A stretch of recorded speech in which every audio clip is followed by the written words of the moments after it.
So I think we have to begin with everything that represents value can be tokenized. So issuer is an entity that basically is bringing something that represents value and making it available to investors who need exposure to that particular value. That thing that represents value could be a traditional financial asset, a real world asset like building, right?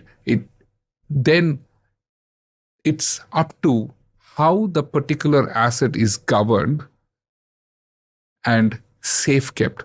So safekeeping of assets is an important thing. So if a real world asset that needs to be tokenized has to be governed by a set of principles where there is a regulated entity or an entity that conforms to an existing regulation is able to safekeep the asset on behalf of the investors, and a tokenization agent is able to create digital forms of that particular asset on a blockchain-like environment to provide access to investors.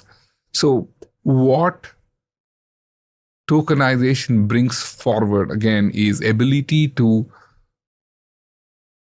bring different owners of certain type of value and make it accessible to investors. So given its programmable nature, assets or value representing value being represented by tokens can be made available to investors. So that brings the opportunity to create accessible assets that were no longer accessible before, right? So if in the past, if you want to have exposure to a luxury yacht or a bigger real estate, you had to buy the full asset.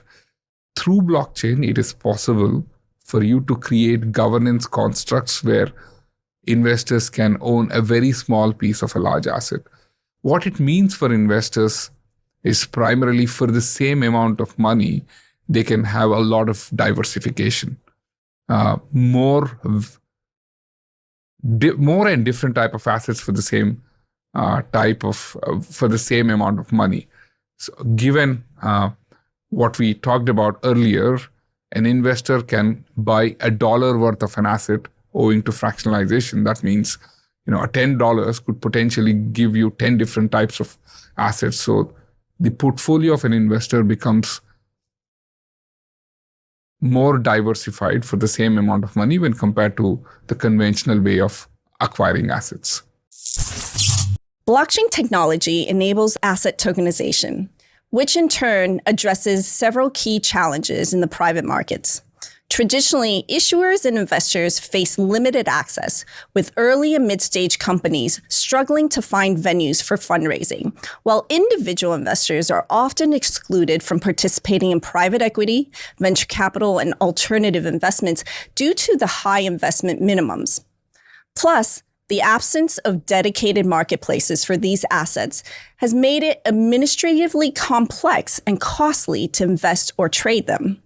As a result, investors typically adopt a buy and hold strategy throughout the asset's lifecycle and limiting liquidity.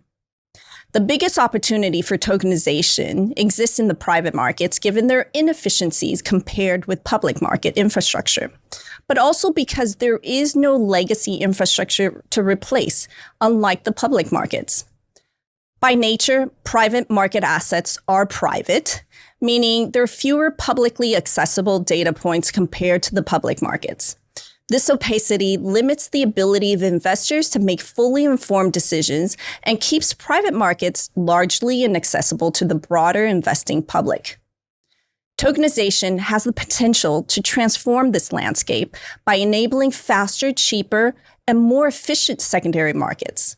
And by facilitating more efficient secondary markets, it is possible to reduce the illiquidity discount which private assets often suffer in the secondary markets, and also increase the liquidity by making these assets more transparent, always online, and easier to trade. Tokenization brings private market assets into the digital realm. But tokenization is far more multidimensional than simply providing liquidity to illiquid assets. While increased liquidity is touted as a major benefit, which allows for better price discovery and more accurate reflection of an asset's true market value, tokenization brings exciting opportunities for the creation of new investment structures and products. Just as the first ETF launched with a modest $9 million market cap and evolved into a $6 trillion market today, tokenized assets could transform how we think about investment vehicles.